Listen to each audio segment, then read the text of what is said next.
É impressionante como existe uma geração de pregadores que em todo momento fica tentando impactar, fica tentando trazer coisas novas, para trazer glória para si mesmo.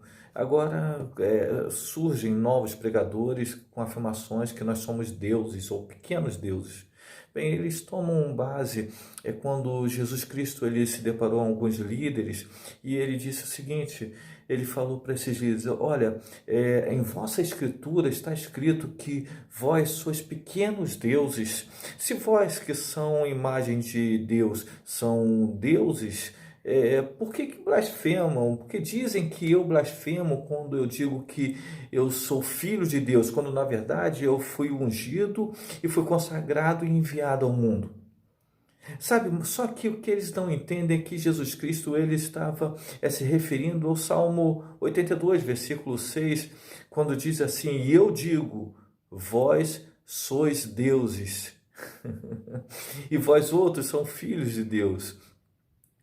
Na verdade, se eles fizerem um estudo profundo, eles vão entender que essa palavra deuses, o Deus, ele é dado a Elohim, ou seja, a tradução hebraica dessa palavra é poderosos. E quando o salmista estava falando, ele estava falando, assim como Jesus falava com líderes, ele estava falando com os juízes, porque os juízes eram poderosos para julgar, eles tinham uma autorização de Deus para julgar. Quando ele diz Elohim, ele está falando, olha, a poder de Deus, a poder dado a vocês por Deus para fazer julgamento. Mas se você for ler o restante do Salmo 82, você vai ver que não existe nada de divindade naqueles homens. Eram falhos, eram errôneos, eles cometiam erros em seus julgamentos porque não eram deuses. Havia uma autorização, Elohim, havia um poder dado a eles de julgamento, porém eles falhavam nesse julgamento. Por quê? Porque não eram divindades, eles eram homens. E, no entanto, nós vemos uma geração perversa de pregadores tentando trazer glória para si mesmo, porque quando eles dizem, olha, vocês são pequenos deuses, o que eles estão falando deles mesmos? Eles estão falando, se vocês são pequenos deuses, nós somos deuses acima dos deuses.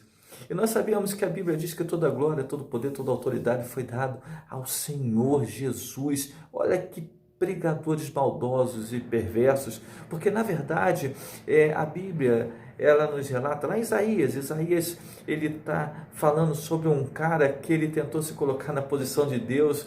Ele diz que esse cara disse assim, olha, eu subirei às alturas e serei como Deus. Mas na verdade ele será lançado à morte, ao abismo eterno. Você não vai querer ser igual a Satanás, porque na verdade nós somos de Cristo e é através dele que nós refletimos a glória de Deus na terra. Tamo junto, somos um.